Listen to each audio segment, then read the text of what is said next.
Hi again.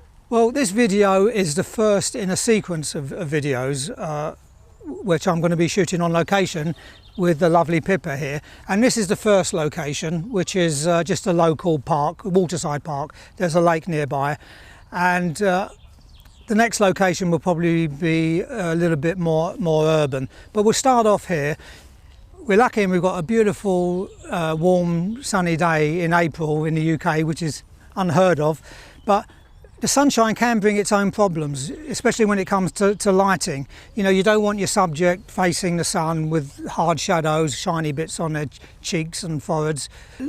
The sunlight is great for backlighting, so we'll try and do some of that later on as well. So to start off with, I thought I'd try and use this lovely tree for our first shoot. So let's see how we get on.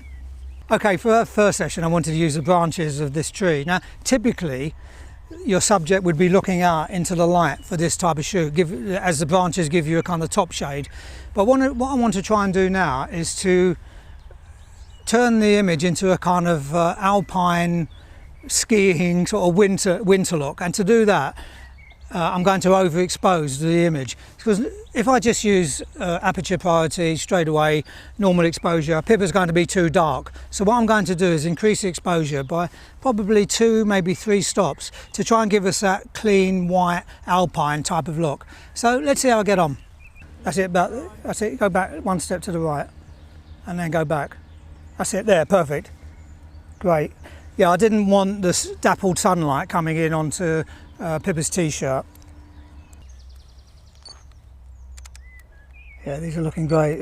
Exposure is perfect. Nice smooth light on Pippa's face.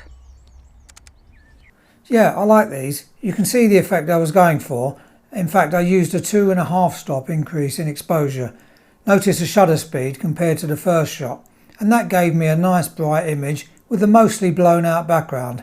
Notice though, I kept some of the branches in to frame Pippa rather than having a completely blown out background.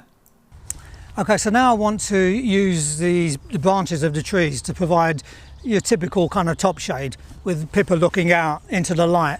And because it's a nice sunny day, I've asked Pippa just to stand where she can see her head in the shadows underneath the tree, and that will give us a beautiful rim light from the sun. You can just see that now on her hair, and so that will give us a lovely smooth light on her face because there's no sun on it. The sun is coming from behind, but also we've got this lovely light around her hair. So let's give that a try. Now first of all, I've noticed that her hair is against the sky and it won't look as good there because we'll lose some of that rim light. Let's give that a try. Yeah, as you can see, with a bright background, you do tend to lose some of the rim lighting effect. So what I'm going to do is I'm going to come up so that there's a darker tones of the trees behind her. So if I need to be taller, or Pippa needs to come down a bit. Actually, if you widen your legs a bit, you'll come down. That's it. That's good. And yeah, a mid or dark tone background always works better with rim light. I like this shot. That's brilliant, beautiful, great. Yeah, they look really nice. Bit of an exaggerated female model type pose here. Can you imagine if a man did that?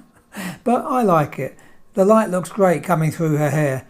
And anyway, that's it for the first in this session. We'll stay with Pippa for the next location. Bye for now.